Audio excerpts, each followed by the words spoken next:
I'm Nigel Parker. I'm a technology evangelist working for Microsoft in Auckland, and I'm here with August de la Reyes, who's the design director at Microsoft. Hi August, welcome back to New Zealand. Oh, hi Nigel, it's great to be back. August and I caught up, it was a few years ago when you were first down here for an event, and it's great to have you back at TechEd.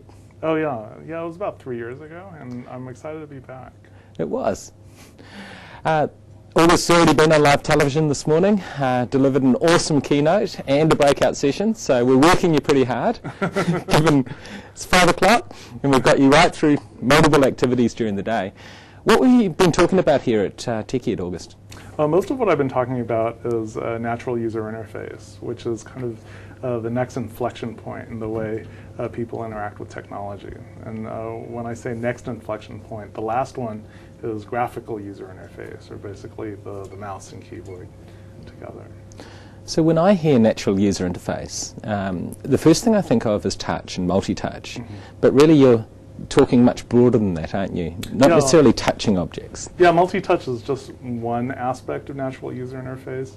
There's voice, there's inner gestures, there's pen. But basically the whole category of natural user interface leverages people's normal or intuitive behaviors and lets the technology complement what they do. So I've got a young daughter who's 4 years old, and it's very interesting watching children interact with modern technology, because she learned how to use a mouse and she learned how to use a keyboard, but she didn't need to learn how to use a touch phone or a multi-touch tablet.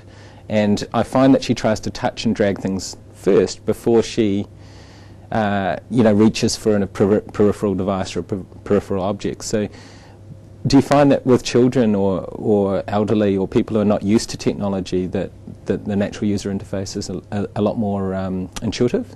Yeah, actually, it's interesting that you point out seniors and children, because what we've discovered is most everyone, when they interact with a natural user interface device like Microsoft Surface, they don't think of the apparatus as a computer. Rather, they think of it as an everyday object first, and in Surface's case, it would be a table.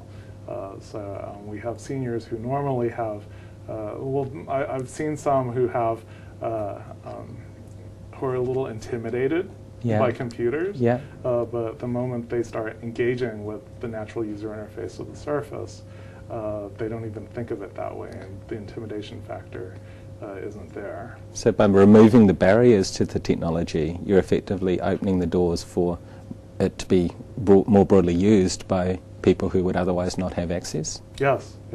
And as far as children, I think this is a really exciting time for learning how to interact with technology, because there's one example in the Surface table, which is a painting program, and I've seen children check their hands to see if there's paint on their fingers after they interact with it.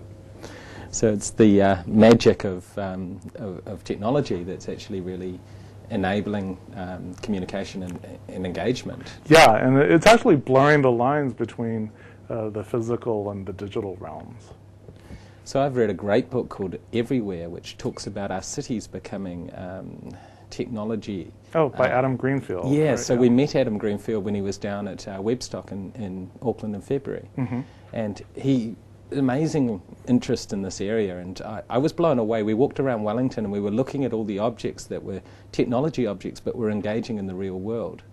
So can you see a future where we don't notice technology?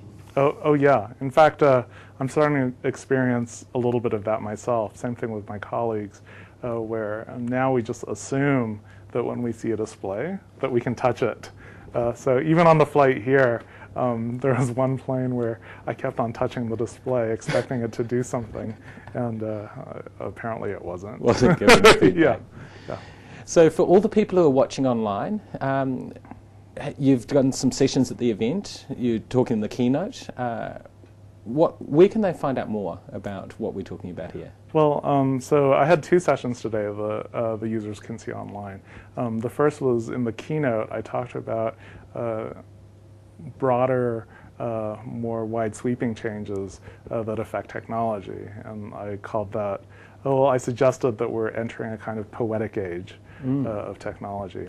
And then for the more practical end, with my other session, I shared the top 10 things the Surface team has learned developing natural user interface. Oh, fascinating. A lot of it is actually counterintuitive to what one might think. And basically that means that we had to relearn or unlearn the past 30 years of using graphical user interface to come up with ways of designing natural user interface that was appropriate for that technology. Oh, awesome. Well, thanks again, August. And yeah, it's great having you back in New Zealand. Thanks, Nigel. It's been a pleasure.